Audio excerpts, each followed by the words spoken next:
అందరికీ మన ప్రభువును రక్షకుడైన యేసుక్రీస్తు వారి పేరిట మరొకసారి ప్రత్యేకమైనటువంటి వందనాలు. దేవుని యొక్క మహాకృపను బట్టి మనందరం కూడా ఈ విధంగా దేవుణ్ణి ఆరాధించడానికి, దేవుణ్ణి స్తుతించడానికి, దేవుని యొక్క వాక్యాన్ని గ్రహించడానికి, ధ్యానించడానికి దేవుడు మనకి దయచేస్తున్నటువంటి ప్రతి మేలును బట్టి మన తండ్రి అయిన దేవునికి కృతజ్ఞతాస్తుతులు చెల్లించుకుందాం. మరి కొద్ది నిమిషాలు దేవుని యొక్క వాక్యాన్ని మనం కనుక జాగ్రత్తగా ధ్యానించినట్లయితే ఎన్నో విషయాలు మనం గ్రహించవచ్చు. మరి బైబిల్లో నుంచి మనందరం కూడా సామెతల గ్రంథంలో కొన్ని విషయాలు మనం చూద్దాం. సామెతల గ్రంథము 1వ అధ్యాయము మనం 23వ వచనం మనం చూద్దాం. నా గద్దింపు విని తిరుగుడి. ఏమండి? నా గద్దింపు విని తిరుగుడి, ఆలకించుడి, నా ఆత్మను మీ మీద కుమ్మరించెదను, నా ఉపదేశమును మీకు తెలిపెదను. ఏదైనా ఒక ప్రమాదం జరుగుతున్నప్పుడు, ఏదైనా ఒక ఆపద ముంచి ఉన్నప్పుడు అధికారులు కానీ లేదంటే ఆ ప్రమాదం గురించి అవగాహన ఉన్నటువంటి వారు కానీ వారు దెబ్బతిన్న తర్వాత ఇంకెవరూ దెబ్బతినకూడదు అనే ఆలోచన కలిగినటువంటి ఏ ఒక్కరైనా కానీ ఏం చేస్తారంటే అక్కడ కాషన్ బోర్డ్స్ కానీ లేదంటే హెచ్చరిక, ఇక్కడ ప్రమాదం జరుగుతుంది జాగ్రత్త అని వాళ్ళు కొన్ని హెచ్చరికకు సంబంధించినటువంటి బోర్డ్స్ పెడుతూ ఉంటారండి. ఇక్కడ ప్రమాదకరమైనటువంటి మలుపు, జాగ్రత్త, ఇక్కడ ఎక్కువ ప్రమాదాలు జరిగాయి, యాక్సిడెంట్స్ ఎక్కువ అయ్యాయి అని బోర్డ్స్ పెడుతూ ఉంటారు. అయితే అది ఎప్పుడో ప్రమాదం జరిగినప్పుడు, అక్కడ ఎక్కువ మంది ప్రమాదానికి గురైనప్పుడు పెట్టే బోర్డ్స్ అనుకుంటే కనుక, ప్రేమ కలిగినటువంటి వారు, ప్రేమించేవారు ఏం చేస్తారంటే వారు ఎవరినైతే ప్రేమిస్తున్నారో ప్రేమిస్తున్నటువంటి వాళ్ళు ఎలాంటి ప్రమాదంలో పడిపోకూడదు, ఎలాంటి ఇరుకులోను శోధనలోను పడిపోకూడదని వారు ప్రేమపూర్వకంగా చెప్పినప్పటికీ వారు వినకపోతే, ప్రేమపూర్వకంగా వారిని ఎన్నో రకాలుగా హెచ్చరించినప్పటికీ వారు వినకపోతే ప్రేమపూర్వకంగానే గద్దిస్తారు కూడా. చిన్నపిల్లల్ని చూడండి, తల్లిదండ్రులు పెంచుకునేటప్పుడు వారిని పెంచే విధానం ఎలా ఉంటుందయ్యా అంటే, ఇలా చేయి నాన్న, అలా చేయి నాన్న, అలా చేయకూడదు నాన్న, ఇలా చేయకూడదు నాన్న అని చెబుతూ ఉంటారు. కానీ చిన్నపిల్లలు ఆ మాట జనరల్గానే చిన్నపిల్లలు వినరు. ఆ వినప్పుడు చిన్నపిల్లల్ని గట్టిగా గద్దిస్తారు. Hi, don't do like that అని గద్దిస్తారు. అలా గద్దించినప్పుడు ఒకవేళ చిన్నపిల్లలు కనుక తల్లిదండ్రుల మాట అంగీకరించినట్లయితే కనుక తల్లిదండ్రుల మాట విని ఒకవేళ వారు మంచిగా ఉంటే ఎవ్రీథింగ్ కూల్, చాలా బాగుంటుంది. అలా కాకపోతే ఏమవుద్దయ్యా అంటే వారు వేళ్ళు తీసుకెళ్ళి తలుపులో పెట్టడము, వారు కాలు తీసుకెళ్ళి పొయ్యిలో పెట్టడము, వారి తల తీసుకెళ్ళి ఏ సన్సైడ్కో ఏ గోడకో కొట్టుకోవడము, ఇలాంటివి జరుగుతూ ఉంటాయి. వాళ్ళు అలాంటి స్థితిలోకి వెళ్ళకముందు తల్లిదండ్రులు, వాక్యానుసారంగా ప్రేమించే తల్లిదండ్రులు హెచ్చరిస్తారు, గద్దిస్తారు కూడా. చిన్నపిల్లలు ఏ విధంగా తల్లిదండ్రుల మాట వింటే వారి యొక్క శరీరానికి ఎలాంటి హాని కలగకుండా, మరి వాక్యానుసారంగా పెంచే తల్లిదండ్రులు అయితే కనుక, మరి వాక్యానుసారంగా పెంచే తల్లిదండ్రుల యొక్క పిల్లలు ఏ విధంగా అయితే ఆత్మీయంగా బలపడతారో దానిని మనం ఉదాహరణగా మనం తీసుకుంటే, ఒకవేళ ఎగ్జాక్ట్గా అలాంటి సినారియోస్ గురించే దేవుడు మనతో మాట్లాడుతున్నారు. ఏమనంటే, నా గద్దింపు విని మీరు తిరగండి. ఎందుకంటే దేవుని యొక్క మాటల్లో ఏముంటుంది, దేవుని యొక్క మాటల్లో ఉండే గొప్పతనం ఏంటి అంటే, దేవుని యొక్క మాటలో ఎలాంటివయ్యా అంటే, ఎంత మధురమైనవయ్యా అంటే, దేవుని యొక్క మాటలు వినటం వలన మనకి ఏమొస్తుంది అనగానే కొలస్సీలకు రాసినటువంటి పత్రికలో 2వ అధ్యాయంలో 3వ వచనం కనుక మనం చాలా జాగ్రత్తగా ఈ యొక్క దినాన్ని మనం ఒకసారి చూడగలిగినట్లయితే కనుక, బుద్ధి జ్ఞానముల సర్వసంపదలు, చూసారా, బుద్ధి జ్ఞానముల సర్వసంపదలు ఆయన యందే గుప్తములై ఉన్నవి. బుద్ధి జ్ఞానము సర్వసంపదలు అంటే, మరి చిన్నప్పుడు బాల్యంలో కొన్ని కొటేషన్స్ కూడా మనం నేర్చుకుంటూ ఉంటామండి. మన దగ్గర నుంచి బంగారం దొంగిలించవచ్చు, ధనం దొంగిలించవచ్చు, లేదంటే మన దగ్గర ఉన్న వస్తువులు దొంగిలించవచ్చు, కానీ జ్ఞానాన్ని దొంగతనం చేయలేరు. పైగా జ్ఞానం అనేది ఎలాంటిదంటే ఇతరులకి షేర్ చేస్తే పెరిగేది తప్ప ఇతరులకి షేర్ చేస్తే తగ్గేది కాదు. మన దగ్గర ఒక 2 lakhs ఉన్నాయనుకోండి, 2 lakhsని తలా ఒక 10,000 మనం షేర్ చేసుకుంటూ వెళ్ళాం అనుకోండి, కొంత దూరం వెళ్ళిన తర్వాత లేదా కొంతమందికి మనం పంచిన తర్వాత ఆ అమౌంట్ క్లోజ్ అయిపోతుంది. ఆ అమౌంట్ మన దగ్గర నుంచి తరిగిపోతుంది. లేదా మన దగ్గర ఉన్న వస్తువులు ఏవైనా కానీ మనం పంచితే తరిగిపోతాయి, కానీ మనం పంచితే పెరిగేది, మనల్ని ఇంకా వెలుగులోకి నడిపించేది దేవుని యొక్క జ్ఞానం మాత్రమే. అందుకే బుద్ధి జ్ఞానముల సర్వసంపదలు ఎలా ఉండాలి, ఎలా ఉండకూడదు, ఎలా చెయ్యాలి, ఎలా చేయకూడదు. చూడండి 4వ వచనం మనం చూస్తే, ఎవడైనను చక్కని మాటల చేత మిమ్మును మోసపరచకుండునట్లు ఈ సంగతి చెప్పుచున్నాను. అంటే మనల్ని మోసపరిచే వాళ్ళు ఉంటారు. ఎప్పుడు? మనలో జ్ఞానం లేనప్పుడు. మనం మోసపోతాము ఎప్పుడు? మనలో జ్ఞానం లేనప్పుడు. సామెతల గ్రంథంలో ఒక మాట ఉంటుంది ప్రియులారా, జ్ఞానము లేనివాడు ప్రతి మాట నమ్ముతాడు. ఎందుకనంటే జ్ఞానం లేదు కనుక. ఎవరు మనల్ని మంచిగా ఉంచటం కొరకు మాట్లాడుతున్నారు, ఎవరిని మనల్ని ఉంచటం కొరకు మాట్లాడుతున్నారు. ప్రియులారా, కొంతమంది మాటలు ఎలా ఉంటాయంటేనండి, అసలు వెన్న, ఒక తేనె పలుకులు అంటారు చూసారా, అలా మాట్లాడుతుంటారండి. చాలామంది చెల్లెమ్మలు ఇక్కడే దెబ్బతింటారు, చాలామంది తమ్ముళ్ళు కూడా ఇక్కడే దెబ్బతింటారు. ఇక వాళ్ళకు నువ్వు తప్ప వేరే వాళ్ళు ఎవరు లేనట్టుగా మాట్లాడతారు. యవ్వన కాలంలో వచ్చే కోరికల దగ్గర మాత్రమే కాదు, వివాహం అయిన తర్వాత కానీ, లేదంటే మన జీవితంలో మనల్ని వ్యాపారాలలో ముంచేవాళ్ళు కానీ చాలామంది చాలా బాధపడుతుంటారు. నేను అతన్ని ఎంత నమ్మానంటే బ్రదర్, నిజంగా మా భార్యని కూడా పక్కన పెట్టి, మా కుటుంబంలో ఎన్నో ఆర్థిక ఇబ్బందులు ఉన్నప్పటికీ నా స్నేహితుడి కొరకు నేను చాలా చోట్ల హామీ సంతకాలు చేశాను బ్రదర్, నేను వాళ్ళ కొరకు నిలబడ్డాను బ్రదర్. ఈరోజు అతను నన్ను ఇలా ఎడారిలో వదిలేసి వెళ్ళిపోయాడు బ్రదర్, నా పరిస్థితి నిజంగా ఎటు దిక్కుతోచుకొని ఉంది బ్రదర్ అని మాట్లాడుతూ ఉంటారండి. కొంతమంది బ్రదర్ ఇన్ని అప్పులు ఎలా అయ్యాయో నాకు ఇప్పటికీ అర్థం కావట్లేదు బ్రదర్, కానీ ఒకసారి చెక్ చేసుకుంటే ఇన్ని అప్పులా బ్రదర్, నేను దీని నుంచి బయటికి రాలేకపోతున్నాను బ్రదర్, నన్ను ఎలాగైనా కానీ బయటికి తీసుకొచ్చినా ప్రార్థించను బ్రదర్. ఇలా ఏ సమస్యలో ఇరుక్కున్న వాళ్ళనైనా కానీ మనం వెళ్ళి ఒకసారి పరిశీలిస్తే ప్రియులారా, వారి యొక్క వ్యక్తిగతమైనటువంటి జీవితం గురించి కనుక మనం కనుక్కునే ప్రయత్నం ఒకవేళ మనం చేయగలిగితే కనుక వారిని అడిగి వారు ఎలాంటి పరిస్థితుల్లో ఎక్కడ దెబ్బతిన్నారో మనం జాగ్రత్తగా మనం అడిగినట్లయితే మనకు అర్థమవుద్దండి. ఎక్కడో ఒక దగ్గర 100కి 99% ఎలా ఉంటుందంటేనండి, వారు చక్కని మాటల చేత మోసపరచబడ్డారు. ఎందుకంటే తీయనైన మాటలు వాళ్ళకి ఇంపుగా ఉండటం వలన వాళ్ళు ఎక్కువగా నమ్మటం వల్ల ఏమైందంటే మోసపోవటం జరిగింది. చెల్లెములైతే, అన్నయ్య నేను బయటికి చెప్పుకోలేను కానీ చాలా నమ్మాను అన్నయ్య, నమ్మక ద్రోహం చేశాను అన్నయ్య. తమ్ముళ్ళు కూడా అలాగే అంటూ ఉంటారండి.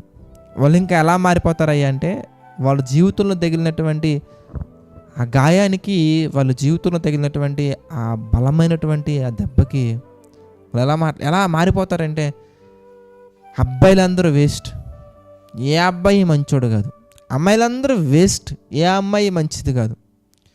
ఇంకా వాళ్ళ మాటలు ఎంత నిరుత్సాహంతో ఉంటాయంటే, ఎంత నిట్టూర్పుతో ఉంటాయంటే, సర్లే వదిలేయండి, ఇంక జరిగింది. ఇంకొంతమంది అయితే, నాకు వచ్చినటువంటి ఈ గాయం, నాకు వచ్చినటువంటి ఈ ప్రమాదం అనేది నా శత్రువులకు కూడా రాకూడదు, నన్ను ఇబ్బందుల్లో పెట్టే వాళ్ళకు కూడా ఇంత వేదన రాకూడదని మాట్లాడుతుంటారు. ఎందుకు ఇంత జరిగిందంటే దేవుని దగ్గర ఉన్నటువంటి జ్ఞానము, దేవుడి దగ్గర ఉన్నటువంటి ఆ సంపద, సర్వసంపదలు, మనం డబ్బు సంపాదించడం మనకి కాదండి కావాల్సింది, మనం ఆస్తులు సంపాదించడం కాదండి మనకు కావాల్సింది, దేవుని యొక్క జ్ఞానాన్ని మనం సంపాదించగలగాలి, దేవుని యొక్క ఉద్దేశాలు మనం తెలుసుకోగలగాలి. దేవుడి దగ్గర ఉన్నటువంటి ఒక తరిగిపోని సంపద, తరిగిపోయినటువంటి ఆస్తి అదేంటంటే బుద్ధి, జ్ఞానములు, సర్వసంపదలు. ఇవి మనం సంపాదించగలగాలి. అవి ఎలా వస్తాయంటే మీరు సామెతల గ్రంథం చదివితే అర్థమవుద్దండి. యెహోవా యందు భయభక్తులు కలిగి ఉండుటే తెలివికి మూలం. మనం చూస్తే మరి సామెతల గ్రంథంలో మనం చదువుకున్నటువంటి సందర్భం దగ్గరికి మనం వద్దాం. అక్కడ మనకు కనబడుతుందండి మనం ఎందుకు మోసపోతున్నాము అనగానే ఇందుకేనండి. చూడండి, దేవుని యొక్క వాక్యం చెప్తుంది. సామెతల గ్రంథము 1వ అధ్యాయము 22వ వచనం మనం చూస్తే ఎట్లనగా జ్ఞానము లేని వారలారా మీరెన్నాళ్ళు జ్ఞానము లేని వారుగా ఉండగోరుదురు. అపహాసకులారా మీరెన్నాళ్ళు అపహాసము చేయుచు ఆనందింతురు. బుద్ధిహీనులారా మీరెన్నాళ్ళు జ్ఞానం నశించుకొందురు. నా గద్దింపు విని తిరుగుడి, ఆలకించుడి. నా ఆత్మను మీ మీద కుమ్మరింతును, నా ఉపదేశమును మీకు తెలిపెదను. ఏమవుతుంది ఆత్మ వస్తే? దేవుని యొక్క ఆత్మను మనం పొందుకుంటే ఏమొస్తుందయ్యా అంటే కొరింథీయులకు రాసిన మొదటి పత్రిక మరి 2వ అధ్యాయం మనం చూద్దాం. కొరింథీయులకు రాసిన మొదటి పత్రిక 2వ అధ్యాయం మనం చూస్తే 11వ వచనం నుంచి మనం చూద్దాం ప్రియులారా. మన 11వ వచనం, ఒక మనుషుని సంగతులు అతనిలో ఉన్న మనిషి ఆత్మకే గాని మనుషుల్లో మరి ఎవనికి తెలియనో, అలాగే దేవుని సంగతులు దేవుని ఆత్మకే గాని మరి ఎవనికి తెలియవు. 12వ వచనం మనం చూద్దాం. దేవుని వలన మనకు దయచేయబడిన వాటిని తెలుసుకున్నట్టుకై మనము లౌకికాత్మను కాక దేవుని యొద్ద నుండి వచ్చి ఆత్మను పొంది ఉన్నాము. అంటే దేవుని యొక్క సంగతులు అనగా బుద్ధి జ్ఞానముల సర్వసంపదలు మనకి పర్ఫెక్ట్గా, ప్యూర్గా, క్లారిటీగా మనకు అర్థం కావాలంటే మనం దేవుని యొక్క ఆత్మను పొందుకొని ఉండాలి. దేవుని యొక్క ఆత్మను మనం పొందుకుంటే ప్రియులారా, దేవుని యొక్క జ్ఞానం మనకి ఆత్మ ద్వారా మనం నడిపించబడతామండి. అప్పుడు ప్రతి సందర్భంలో మనకు ఒక మనిషిని సంగతులు అతనిలో ఉన్న మనిషి ఆత్మకి తప్ప మరెవరికి తెలియవు. కానీ మనం గనక దేవుని ఆత్మను మనం పొందుకుంటే మన జీవితంలో జరుగుతున్నటువంటి ఈ సందర్భం అనేది మనల్ని మంచి మార్గంలోకి తీసుకెళ్తుందా, లేదంటే మనల్ని వేరే మార్గంలోకి తీసుకెళ్తుందా, మనం నిలబడటానికా, మనం పడిపోవటానికా, మన లైఫ్ ఏమైపోతుంది అనే విషయాలన్నీ కూడా మనకి డీటెయిల్డ్గా అనాలిసిస్ చేయగలం.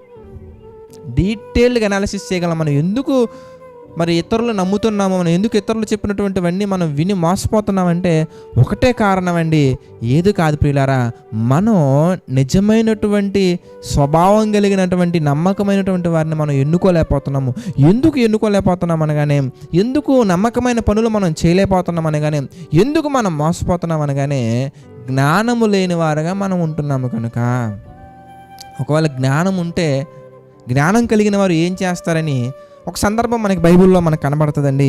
మరి ప్రసంగి గ్రంథము 8వ అధ్యాయం మనం చూద్దాం ప్రియులారా. 8వ అధ్యాయం 1వ వచనం మనం చూద్దాం. జ్ఞానులతో సములైన వారెవరు, జరుగు వాటి భావమును ఎరిగిన వారెవరు. అంటే జ్ఞానులతో సమానులైనటువంటి వారు మాత్రమే, జ్ఞానము కలిగినటువంటి వారు మాత్రమే జరుగుతున్నటువంటి భావాన్ని గ్రహించగలరు.